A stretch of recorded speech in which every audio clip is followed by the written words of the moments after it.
Coucou les amis, les yogis, les amours, comment ça va?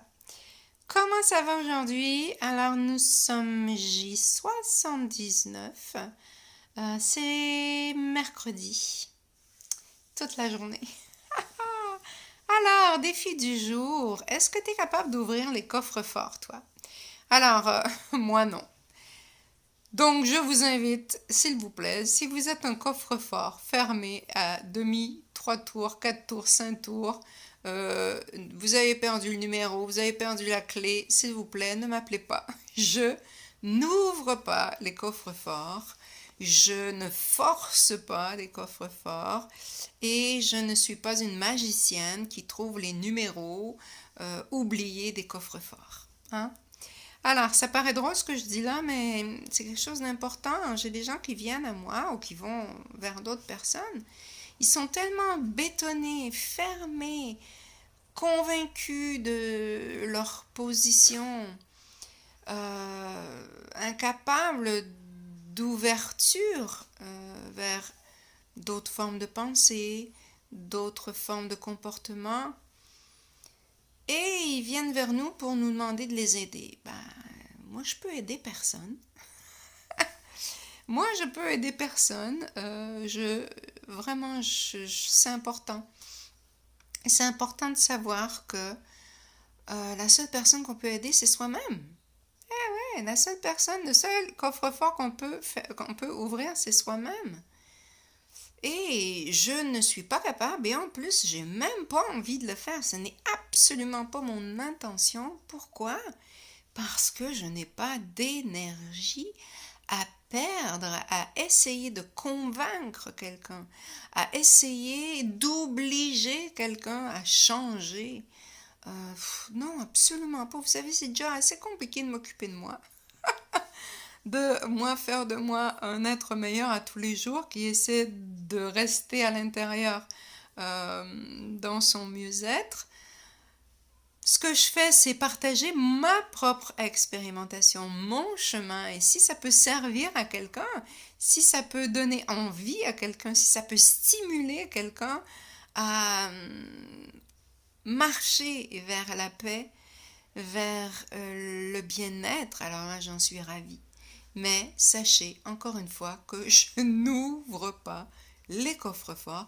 Il y a des spécialistes pour ça. D'ailleurs, vous avez vu dans les films, hein? Dans les films, là, souvent, ils sont des équipes, 3, 4, 6, 12 personnes, des ex-détenus sortis de prison.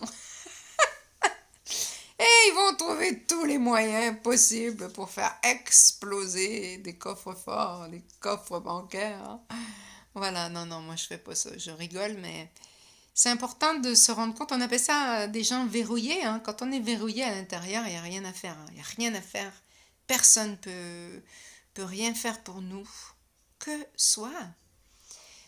Moi, j'ai même vu combien de fois des gens ils font des cadeaux. Hein. Ils offrent des cartes d'abonnement pour des massages, pour des cours de yoga, pour des cours, peu importe. Eh bien, les gens ne viennent pas. Ils ne viennent même pas honorer les cadeaux qu'ils ont reçus. Pourquoi? Mais parce que ça ne fait pas partie de leur démarche personnelle de vouloir prendre soin d'eux, de vouloir expérimenter quelque chose de nouveau. Quand on est bien, hein, je vois bien mes élèves, ils me disent « Oh, mais moi, je voudrais tellement que les gens ils viennent essayer, parce que j'aimerais tellement ça qu'ils se rendent compte de... Hein, on veut sauver le monde. » C'est pas possible.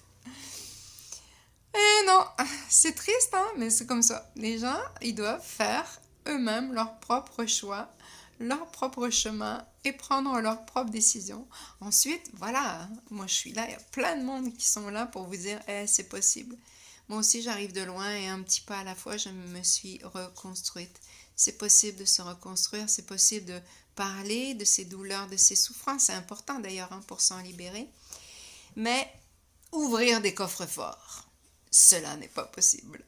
C'est comme si on avait décidé de laisser à l'intérieur, d'ailleurs ça sert à quoi un coffre-fort? Hein? Ça sert à mettre en sécurité nos plus grands trésors. Donc c'est comme si le mental avait décidé, l'ego, de mettre à l'intérieur les plus grandes souffrances, les plus grandes douleurs, les mécanismes de défense les plus importants sous verrou, haute protection, pour pas qu'on y ait accès.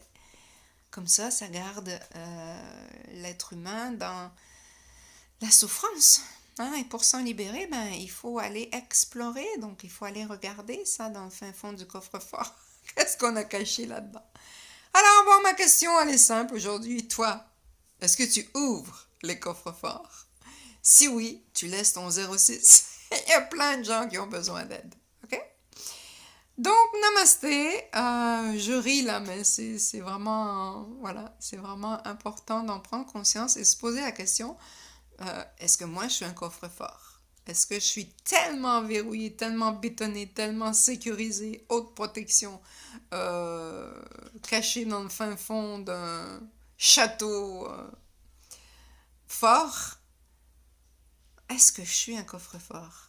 Est-ce que j'ouvre ceux des autres? Est-ce que je prends plein d'énergie pour essayer de trouver le code de l'autre au lieu de chercher le mien? Défi du jour. Bye bye. Namasté.